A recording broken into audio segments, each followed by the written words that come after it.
वंदो ज्ञानानंद कर नेमि चंद गुणकंद, माधव वंदित विमल पद पुण्य पयोनिधिनंद। दोष दहन गुण गहन घन, हरि करि हरि अरहंत। स्वानुभूति रमणी रमन, जगनायक जयवंत। सिद्ध शुद्ध साधित सहज, स्वरस सुधारस धार। समय सा नमत हो सुखकार, जैनी वाणी विविध विधि। वर्णत विश्व प्रमाण, स्यात् पद मुद्रित अहेत हर। करहु सकल कल्याण। मैं नमो नगन जैन जन, ज्ञान ध्यान धन लीन। मैंने मान बिन दान धन, इह विधि मंगल करन ते।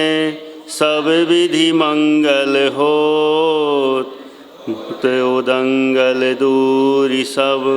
तम ज्यों भानु उद्योत, होते उदंगल दूरि सब। तम ज्यों भानु उद्योत।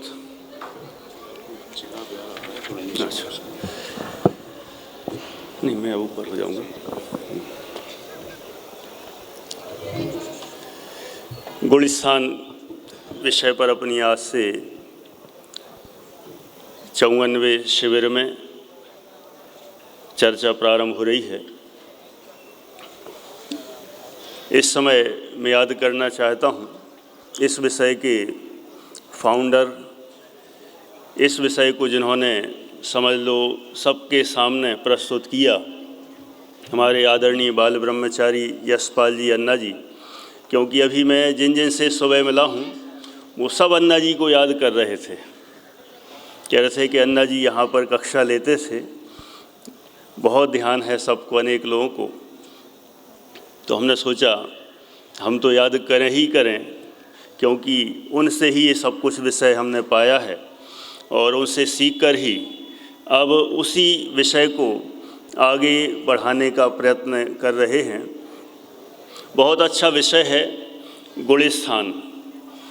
कई लोग ऐसा समझते हैं कि करणान योग का विषय होने से क्लिष्ट है, जटिल है और हमें तो अपना आत्म कल्याण करना है, तो इसको पढ़ने की क्या आवश्यकता है? उल्लास भाई, आवश्यकता है कि नहीं है? कई लोग सोचते हैं कि क्या आवश्यकता है।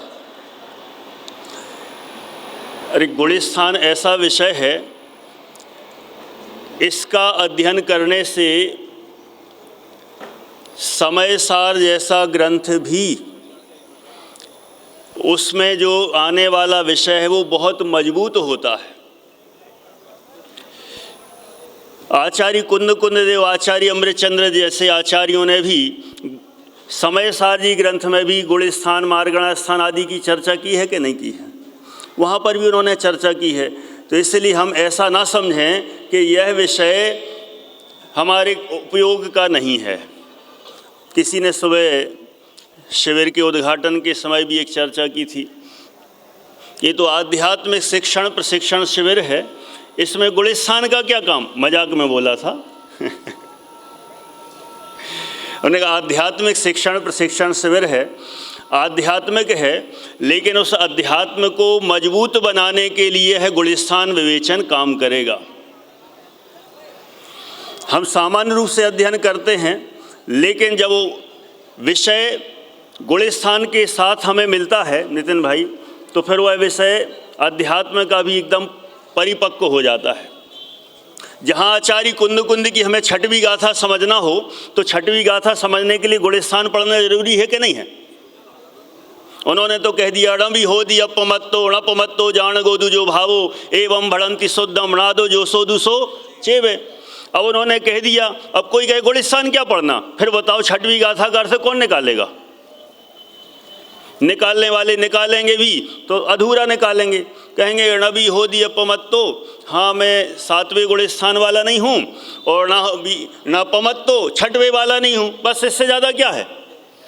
लेकिन उसकी गहराई में जाएं तो आचार्य कुंद ने इतना बस नहीं कहा कि मैं 6वें 7वें वाला नहीं हूँ, उन्होंने नबी होदी अपमत्तो कहकर मैं अप्रमत्त माने 7वें से लेके 14वें गुण स्थान तक वाला नहीं हूँ, और नबी होदी और पमत्त नहीं हूँ मतलब पहले से 6वें वाला भी नहीं हूँ।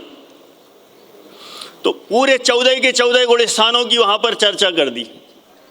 तो कोई कह सकता है उन्होंने तो ये कहा कि मैं 14 गुण स्थान वाला नहीं हूँ, ये कहा है, और आप तो 14 गुण स्थान पढ़ाने लग गए। जब नहीं हूँ तो क्यों पढ़ाते हो? अरे जब उन्होंने कहा नहीं हूँ तो जो चीज़ नहीं है वह भी जान तो लें कि जो चीज़ मैं नहीं हूँ वो क्या चीज़ है। बताओ क्या बोले? जो चीज़ मैं नहीं हूँ ये भी तो पता करना पड़ेगा कि वो क्या चीज़ है। हम बहुत सारी चीज़ों को छोड़ देते हैं, छोड़ देते कि नहीं, हम ये नहीं खाते, वो नहीं खाते, वो नहीं खाते, तो क्या चीज़ नहीं खाते तो पता होना ज़रूरी है ना, क्यों नहीं खाते पता होना ज़रूरी है ना। ऐसे ये गुलिस्तान विवेचन है कि आचार्य कुंद और अन्य भी हम आचार्यों को देखेंगे। हम यदि प्रथमान योग पढ़ते हैं, जब मुनिराजों की चर्चा आती है तो मुनिराजों की चर्चा आती है तो वहाँ पर प्रश्न खड़ा हो जाता है कौन से गुलिस्तान वाले, उनका आचरण ऐसा होना चाहिए, कौन से गुलिस्तान वाले। जहाँ भी देखेंगे वहाँ पर गुलिस्तान आए बिना नहीं रहता है, इसलिए है विषय सभी के लिए आवश्यक ही नहीं अनिवार्य है, सबको सीखना चाहिए, चाहे अध्यात्म को मुख्यता देने वाले हों चाहे आगम को मुख्यता देने वाले हों। और यदि हम गहराई से सोचें, हम किसी भी एक विषय को उपेक्षित क्यों करें? भगवान की दिव्य ध्वनि में गुलिस्तान आया होगा कि नहीं आया होगा? है नितिन भाई जी, आया होगा कि नहीं आया होगा? नहीं, वहाँ तो यही आया होगा मैं शुद्धात्मा हूँ त्रिकाली ध्रुव हूँ, यही आया होगा ना। ऐसा नहीं, भगवान की दिव्य ध्वनि में सब आया। तो ये विषय कोई अन्य सामान्य जनों का नहीं है, मात्र विद्वानों का नहीं है, ये आचार्यों का मात्र नहीं है, ये भगवान महावीर स्वामी का है, आदिनाथ भगवान का है, 24 तीर्थंकरों का है, सर्वज्ञ भगवंतों का है। इसलिए जब उन्होंने कहा है तो हमें उस विषय को अच्छे से जानना जरूरी है। ऐसा यह गुलिस्तान बहुत अच्छा विषय है, सब उत्साह से पढ़ते हैं। यहाँ पर अनेक लोग, खास तौर से ये शाम का विषय होता है तो अपने घूमने फिरने के टाइम को ही थोड़ा सा दाव पे लगा के बैठते हैं। माने देखा जाए इस समय जो बैठते हैं वे विशेष पुरुषार्थी हैं।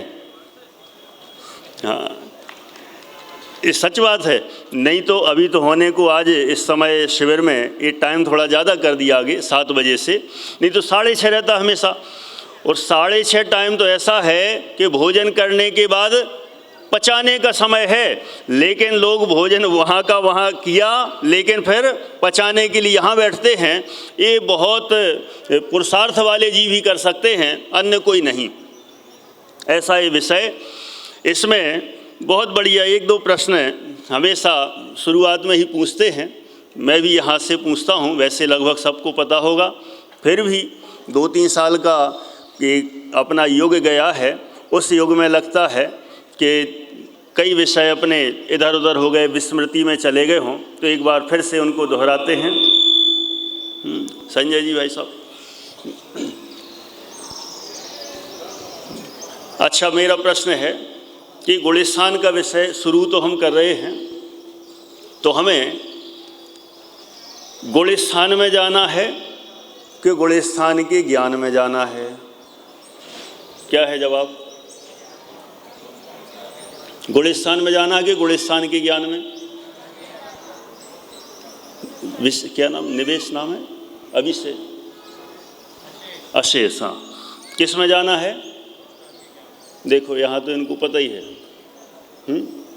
किस में जाना है भाई? इनको तो सबको पता है, और किसी को दूसरा कोई उत्तर देना है? हाँ, सबको ज्ञान में ही जाना है। सभी का आंसर यही हो रहा है कि हमें गुलिस्तान के ज्ञान में जाना है, गुलिस्तान में नहीं जाना है। क्यों नहीं जाना? गुलिस्तान में तो हम हैं ही, कब से हैं? अनादिकाल से। कौन से गुलिस्तान में हैं?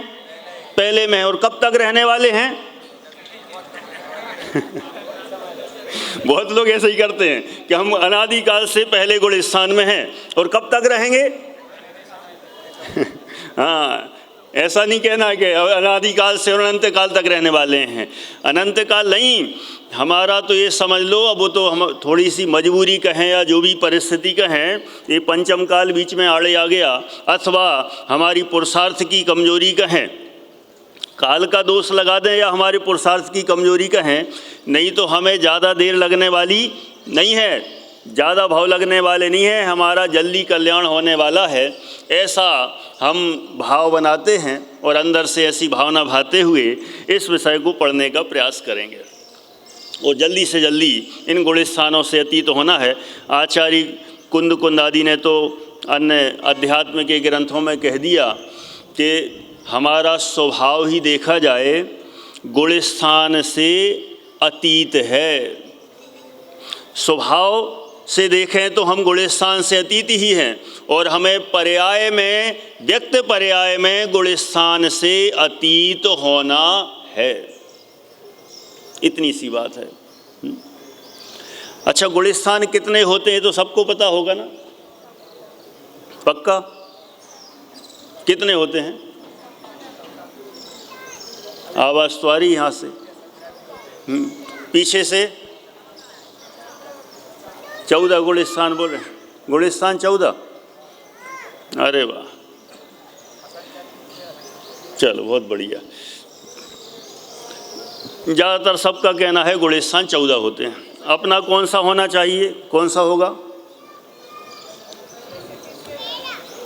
हम जैसे उधर जूम पे कक्षाएं चलती हैं तो वहाँ पे ही पूछते रहते हैं कि अपना कौन सा होगा, तो अपन सीधा सीधा कहते नहीं। हमारे यहाँ एक जन हैं, वो तो कहते हैं हम चौथे से नीचे बोलना ही नहीं। इसलिए हम जब पहले तो कहते थे कि अपना पहला ही है, लेकिन अब आजकल नहीं बोलते। क्या पता कोई अड़ जाए, कहे कि नहीं हम तो चौथे हैं, आपने कैसे कहा कि पहले हैं? अच्छा, जाना कौन से पे है हमें? क्रम से। अभी तो मान लो ज़्यादातर सब कहेंगे, मोटे तौर पर सब कहेंगे पहला है। कोई चौथे वाला हो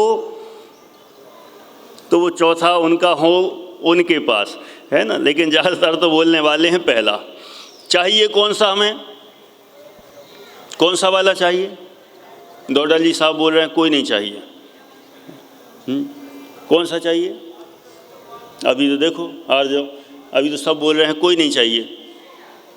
और जब अलग से बात करेंगे, अभी जब सभा चलती है तो यहाँ तो सब बोल देते हैं, और अलग से क्या कौन सा चाहिए? है श्रुति भाभी, कौन सा चाहिए? चौथा चाहिए।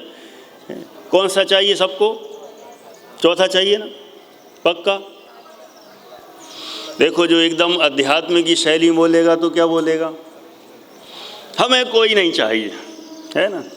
और थोड़ा सा उससे नीचे उतर के आएगा तो कौन सा बोलेगा?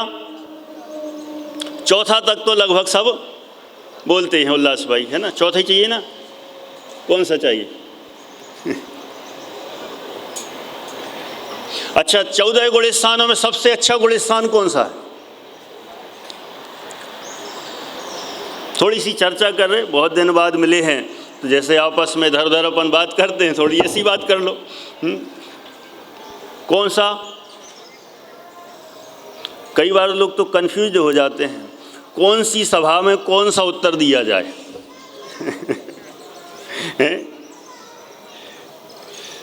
कौन सा चाहिए भाई साहब? 14वां ना? नहीं, यदि गुलिस्तान का ज्ञान नहीं हो भाभी तो क्या होता है, जिनको गुलिस्तान का ज्ञान नहीं होगा तो वे पता नहीं कौन सी डिमांड कर लें, कोई ठिकाना नहीं है। जैसे अन्ना जी उदाहरण सुनाते थे, उन्होंने किसी से पूछा होगा, क्या पूछा कि आपका कौन सा गुलिस्तान है? तो एक जन ने कहा मैं बताता हूँ। हाँ बताओ जी, आपका कौन सा गुलिस्तान है? उनने कहा देखो साहब, हम तो सामान्य आदमी हैं। हमारा तो आखिरी नंबर का होगा। आप जैसे महान ब्रह्मचारी पहला नंबर तो आपका ही होगा। माने जिनको गुलिस्तान का ज्ञान नहीं होगा तो खुद को तो 14वें गुलिस्तान वाला बना लेते हैं और सामने वाले को पहला गुलिस्तान बना देते हैं कि पहला गुलिस्तान आपका होगा। इसलिए गुलिस्तान का यथार्थ ज्ञान होना जरूरी है। यदि यथार्थ ज्ञान नहीं होगा तो हम सही रूप में विषय में प्रवेश नहीं कर पाएंगे। आज अपन थोड़ी सी चर्चा करेंगे अमन भाई, गुलिस्तान के संबंध में, गुलिस्तान की परिभाषा के संबंध में। और जैसे कि कई लोगों से चर्चा हुई भी है कि कौन सा शुरू करने वाले हैं, कहाँ से शुरू करने वाले हैं, तो हमने तो कहा पहले से ही विचार बन रहा है। क्योंकि देखो यहाँ से तो कह रहे हैं, क्या बोले हैं, बोल रहे पहले में तो है ही, इसलिए पहले से तो ज़रूरी है। तो बीच में गैप भी पड़ गया बहुत, तो शुरुआत हो जाएगी और चर्चाएं भी अपनी चलती रहेंगी प्रश्नोत्तरी के द्वारा। कोई भी शंकाएं हो इस विषय में, कक्षा में हो तो कक्षा में, कक्षा के आगे पीछे भी बराबर चर्चा के द्वारा विषय का अपन पूरा परिचय करेंगे। सबसे पहले अपन देखते हैं गुलिस्तान का मतलब क्या होता है, गुलिस्तान की परिभाषा क्या है। एकदम सरल भाषा में देखेंगे ये गुलिस्तान बनते कैसे हैं। दो ही शब्द हैं इसके लिए। किससे बनते हैं गुलिस्तान? मोह और योग के निमित्त से। किसके निमित्त से? मोह और योग के निमित्त से गुलिस्तानों की रचना होती है। अपन इन सभी के सभी 14 गुलिस्तानों को बनाने का प्रयास करेंगे। ये गोमटसार जीवकांड में आचार्य नेमिचंद्र सिद्धांत चक्रवर्ती ने कहा है, गुण ठाणा मोह जोग भवा। गुलिस्तान कैसे किससे उत्पन्न होते हैं? मोह जोग भवा, मोह से और योग से। ठीक है, कम पढ़ेंगे लेकिन पक्का करेंगे। किससे? मोह से और योग से, दो चीज़ों से गुलिस्तान बनते हैं। अब मोह से कैसे बनते हैं और योग से कैसे बनते हैं और किस तरह से बनते हैं, अपन उसको जानने का प्रयास करते हैं। देखो, मोह से पहले गुलिस्तान से लेके मुख्यता से यदि बात करें तो 12 गुलिस्तान। कितने गुलिस्तान? 12 गुलिस्तान। और योग की मुख्यता से देखते हैं तो बाद के 2 गुलिस्तान। ठीक है, मोह से कितने गुलिस्तान? 1 से लेकर 12 तक। देखिए शब्द में बोल रहा हूँ मुख्यता से, है ना। 1 से 12 तक मोह की मुख्यता से हैं और 13वां 14वां गुलिस्तान योग की मुख्यता से।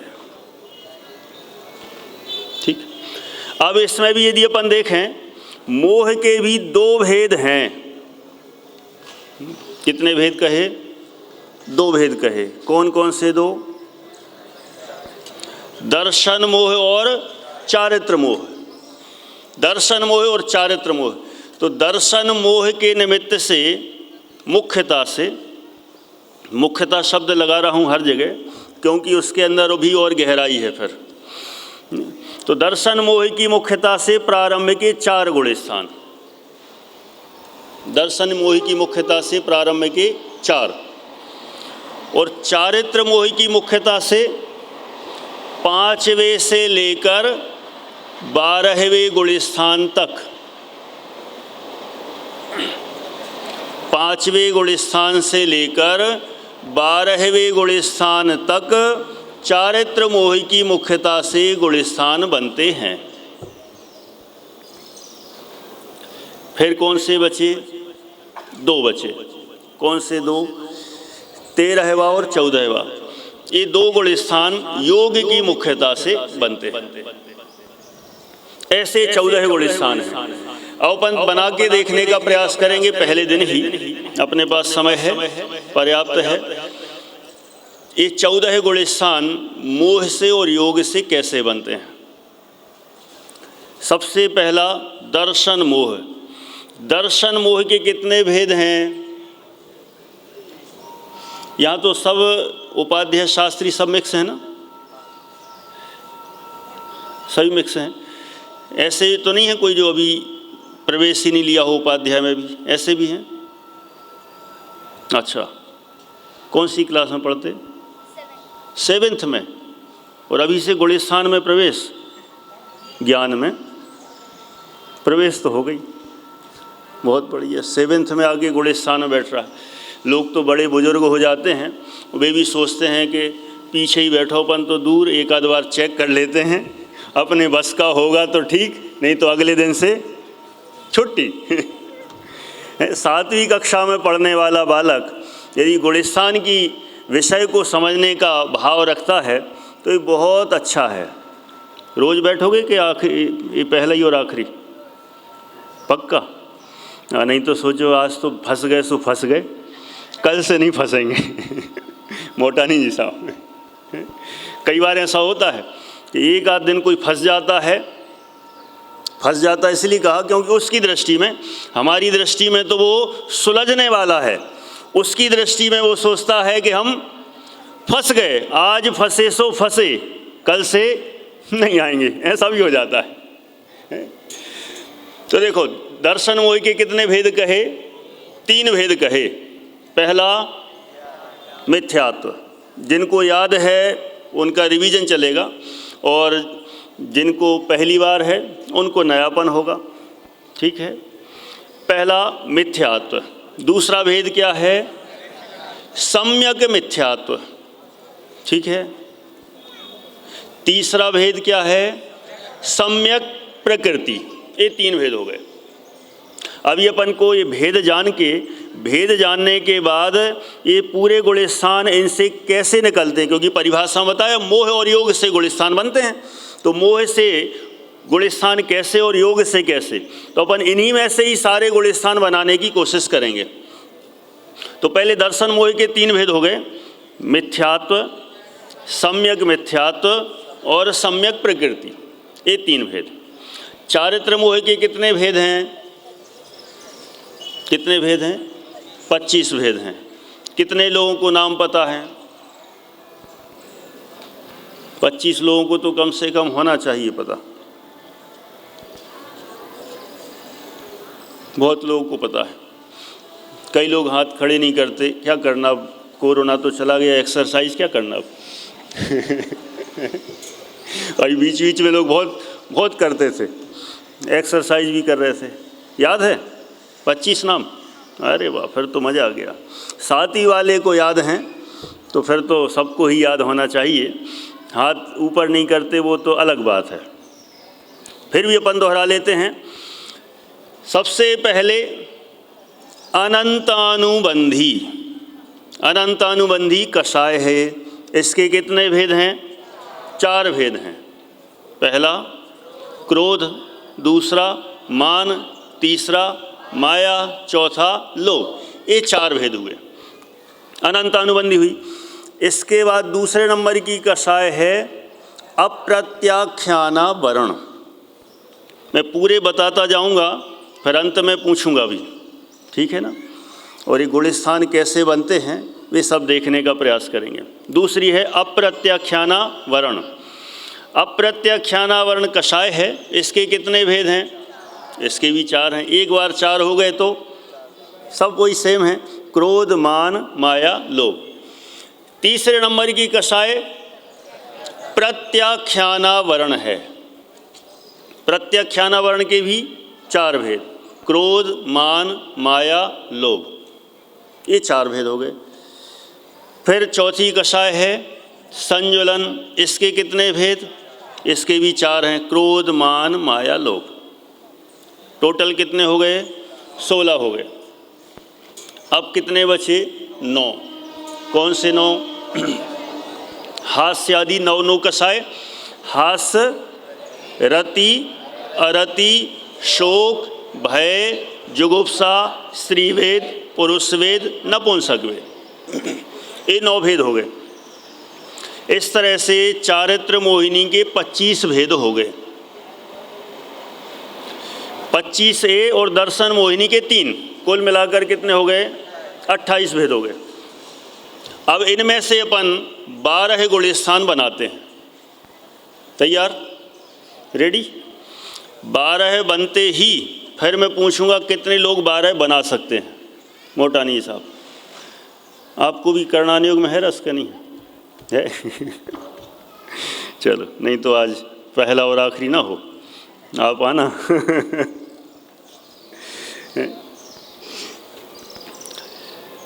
पहला गुलिस्तान, जो पहला गुलिस्तान, उस गुलिस्तान का नाम क्या है? मिथ्यात्व गुलिस्तान है। सबसे अच्छा है ना? नहीं है? बोलते तो सब क्या है? अच्छा नहीं है। और रहते कहाँ हैं? पहले ही में। छोड़ना नहीं चाहते, छोड़ना नहीं चाहते। कब से पहले में है? कब से पहले में है? अब मैं आगे का नहीं पूछूंगा, आप लोगों को पता चल गया है ना। पहले से पहले को छोड़ नहीं पा रहे और कहते क्या है कि सबसे पहला वाला जो है वह अच्छा नहीं है।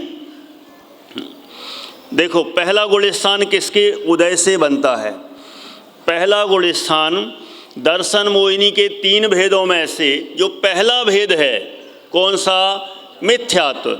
उस मिथ्यात्व के उदय से पहला गुलिस्तान बनता है, जिसका नाम है मिथ्यात्व। पहले गुलिस्तान का नाम है मिथ्यात्व। दूसरे गुलिस्तान पर आते हैं। दूसरे गुलिस्तान का नाम क्या है, पता है किसी को? सासादन सम्यक्त्व। सासाद सम्यक्त्व। दूसरा गुलिस्तान कैसे बनता है? इसमें थोड़ा सा एंगल चेंज करना पड़ेगा। दूसरा गुलिस्तान दर्शन मोह के निमित्त से अपन ने कहा था, मुख्यतः से, सामान्य रूप से। असली में देखा जाए दूसरा गुलिस्तान चारित्र मोहिनी के निमित्त से बनता है। किसके निमित्त से? सामान्य रूप से कह देते हैं पहले से 4 गुलिस्तान दर्शन मोहिनी के, लेकिन दूसरा गुलिस्तान किससे? चारित्र मोहिनी के। चारित्र मोहिनी का पहला भेद कौन सा है? अनंतानुबंधी। अनंतानुबंधी कषाय के उदय से दूसरा गुलिस्तान बनता है। 2 गुलिस्तान हो गए, सबको पक्के हो गए होंगे। पहला गुलिस्तान किसके निमित्त से? मिथ्यात्व के। दूसरा गुलिस्तान चारित्र मोहिनी में अनंतानुबंधी के उदय से। 2 गुलिस्तान तैयार। तीसरे पे आगे बढ़ते हैं। तीसरा गुलिस्तान दर्शन मोहिनी के 3 भेद थे ना, उनमें दूसरा भेद कौन सा? सम्यक मिथ्यात्व। सम्यक मिथ्यात्व के उदय से तीसरा गुलिस्तान बनता है। ठीक है? पीछे तक सबको ख्याल में आ रहा है ना? पहला गुलिस्तान हो गया मिथ्यात्व के उदय से। दूसरा गुलिस्तान हो गया अनंतानुबंधी के उदय से। तीसरा गुलिस्तान हो गया सम्यक मिथ्यात्व के उदय से। 3 हो गए। अब चौथा गुलिस्तान किसके कारण से? किसके? हाँ, चौथा गुलिस्तान अप्रत्याख्यानावरण के उदय से। चौथा गुलिस्तान किससे? अप्रत्याख्यानावरण के उदय से। दर्शन मोहिनी के कितने भेद कहे थे? 3। उनमें से 3 में से कितने काम में लिए अपन ने? 2। और एक तीसरा बचा, वो क्या हुआ उसका? सम्यक प्रकृति। उसका क्या होगा? उसके निमित्त से कोई भी गुलिस्तान नहीं बनता। किसके निमित्त से? सम्यक प्रकृति के निमित्त से कोई गुलिस्तान नहीं बनता। मिथ्यात्व के उदय निमित्त से पहला, सम्यक मिथ्यात्व के उदय निमित्त से तीसरा, और यहाँ अनंतानुबंधी के उदय से दूसरा। चौथा गुणस्थान किससे? अप्रत्याख्यानावरण कषाय के उदय से चौथा। ठीक है मानस, 4 हो गए। किसी को कहीं लगे डाउट तो आप बोल सकते हैं तुरंत, क्योंकि ज़्यादातर सोचते हैं चौथा गुणस्थान चाहिए, और चौथा गुणस्थान में सब सोचते हैं कि हमारा भला हो जाएगा। और यहाँ चौथा गुणस्थान किसके उदय से मिल रहा है? किसके उदय से? अप्रत्याख्यानावरण कषाय के निमित्त से बन रहा है। कोई कहे नहीं नहीं, हमने तो ऐसा सुना है वहाँ तो सम्यक दर्शन होता है। कहाँ पर होता है सम्यक दर्शन? कहाँ होता है? चौथे में ना, पक्का? कहाँ होता है सम्यक दर्शन? ठीक है, चौथे में कह दो, 5वें में कह दो, 7वें में कह दो, कहीं कह दो, होता जरूर है। चौथे में जाएंगे तो सम्यक दर्शन होगा, लेकिन उस सम्यक दर्शन से चौथा गुणस्थान नहीं हुआ। फिर से बोलता हूँ, अनेक लोग क्या सोचते हैं, सम्यक दर्शन होने से चौथा गुणस्थान होता है, लेकिन सम्यक दर्शन होने से गुणस्थान चौथा नहीं होता। क्यों नहीं होता? उसके पीछे कारण बता रहा हूँ। क्योंकि सम्यक दर्शन जरूर नहीं कि चौथे में ही उत्पन्न हो। किन्हीं जीवों को 5वें में भी उत्पन्न होता है, किन्हीं जीवों को 7वें में भी उत्पन्न होता है। तो किसी को यदि सम्यक दर्शन हुआ है तो हम उसको कौन सा गुणस्थान वाला माने? ठीक है, फिर से बोलता हूँ, अनेक लोग ऐसा सोचते हैं सम्यक दर्शन होते ही कौन सा गुणस्थान? चौथा। लेकिन सम्यक दर्शन किन्हीं को चौथे में भी होता है, किन्हीं जीवों को 5वें में भी होता है, किन्हीं जीवों को 7वें में भी होता है। तो अब बताओ कि सम्यक दर्शन किसी को हुआ तो हम उस सम्यक दर्शन के कारण से उसका कौन सा गुणस्थान माने? चौथा, 5वां कि 7वां? नहीं कह सकते हम। इसलिए सम्यक दर्शन के कारण चौथा हुआ हो ऐसा नहीं लगाना चाहिए। तो चौथा गुणस्थान किसके कारण से? अप्रत्याख्यानावरण कषाय कर्म के उदय से चौथा गुणस्थान होता है। गौमठसार जीवकांड में कहा विदीय कसा उदय आदो। क्या शब्द दिया? विदीय कसा उदय आदो। विदीय कसा मतलब विदिशा वाले, विदीय कसा मतलब विदीय, विदीय माने द्वितीय, विदीय मतलब द्वितीय, और द्वितीय मतलब दूसरी कसाय, दूसरी कसाय मतलब अप्रत्याख्यानावरण। गौमठसार जीवकांड में आचार्य नेमिचंद्र सिद्धांत चक्रवर्ती ने कहा है चौथा गुणस्थान विदीय कसा उदय आदो, माने दूसरी कसाय के उदय के निमित्त से होता है। और दूसरी कसाय का मतलब मान नहीं, क्रोध मान ऐसा नहीं। द्वितीय कसाय का मतलब अप्रत्याख्यानावरण कसाय, और उस कसाय के निमित्त से चौथा गुणस्थान होता है। ठीक, कितने हो गए गुणस्थान? पक्के हो गए। पहला गुणस्थान मिथ्यात्व के, दूसरा अनंत अनुबंधी के उदय से, तीसरा सम्यक मिथ्यात्व के उदय से, चौथा अप्रत्याख्यानावरण के। ठीक है, 4 हो गए। 5वें पर आते हैं। 5वां गुणस्थान किससे उत्पन्न होता है? बिल्कुल सही, तीसरे नंबर की कसाय, क्या नाम है उसका? प्रत्याख्यानावरण। इस कसाय के उदय निमित्त से 5वां गुणस्थान बनता है। 5वां गुणस्थान प्रत्याख्यानावरण कसाय के उदय से। 5 गुणस्थान तो हो गए।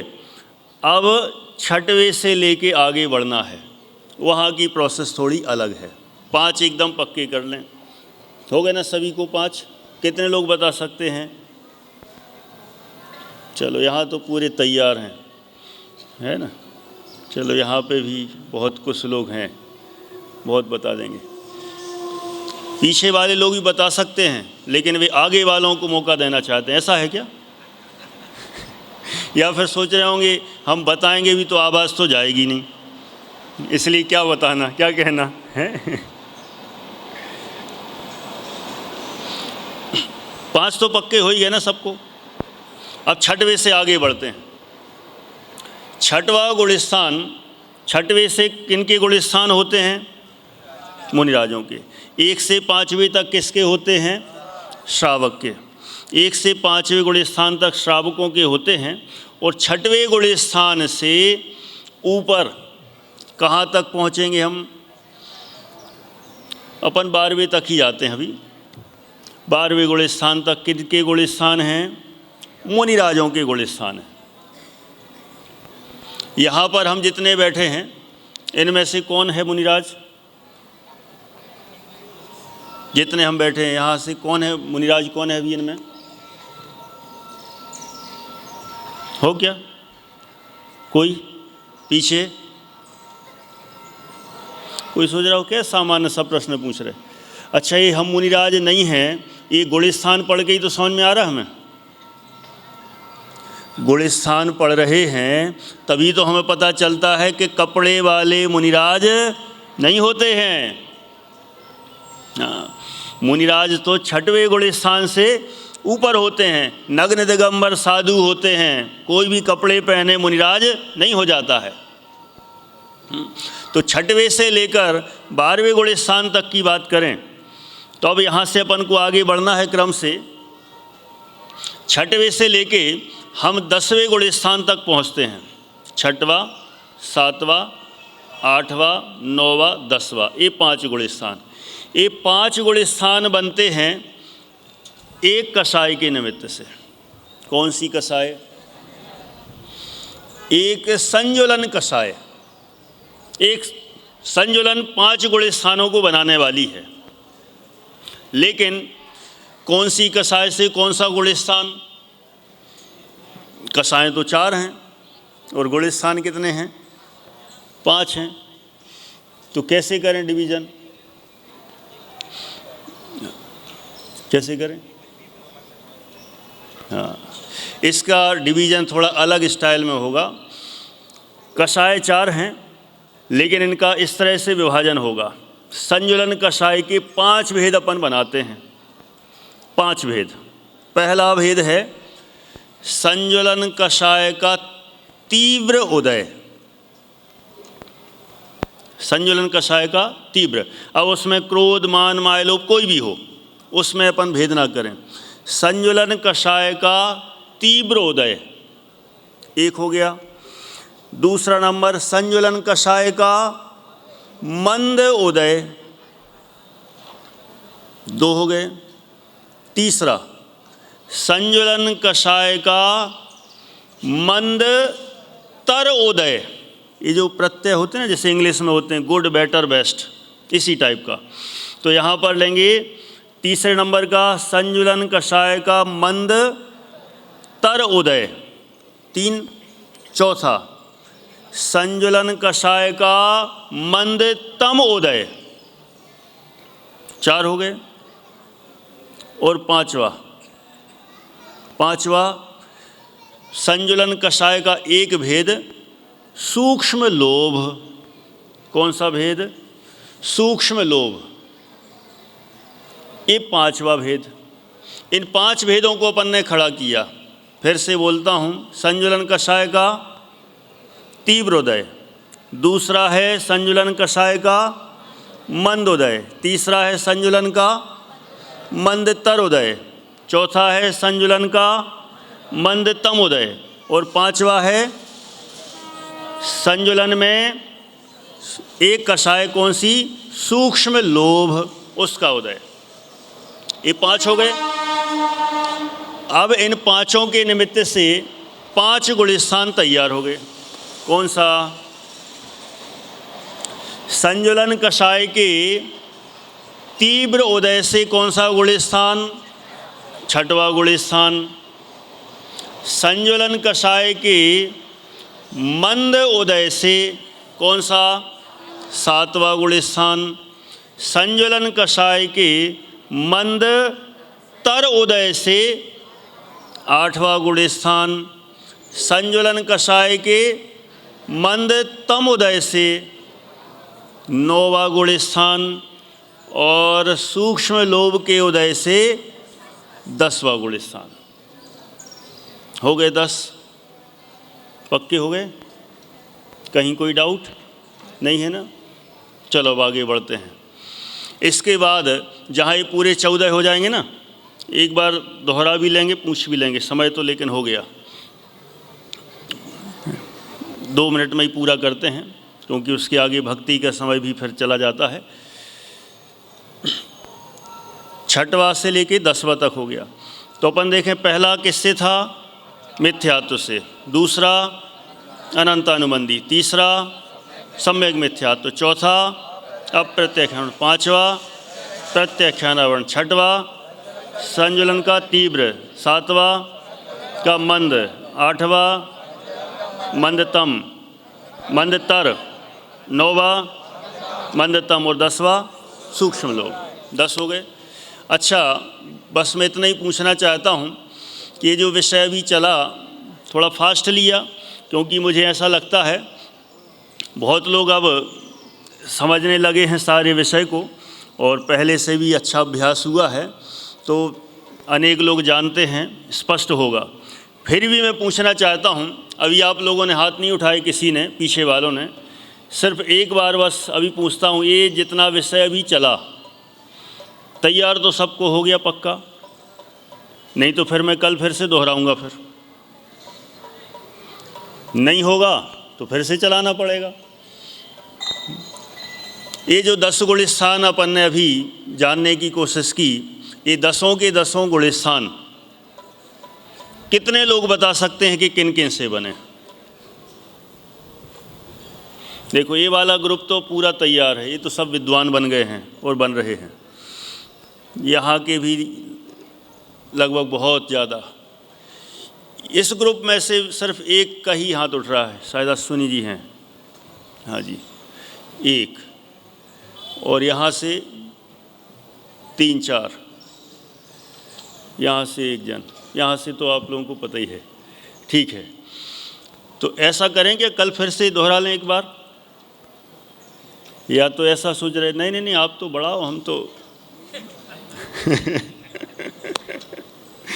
चलिए कोई बात नहीं, अपन यहाँ पर ही पूरा करते हैं। कल वापस शुरुआत के 2-5 मिनट में दोहराते हुए अपन आगे बढ़ने का प्रयास करेंगे। इतनी ही बात करते हुए यहाँ पूरा करते हैं। बोली द्वादशांगमयी जिनवाणी माता की जय हो।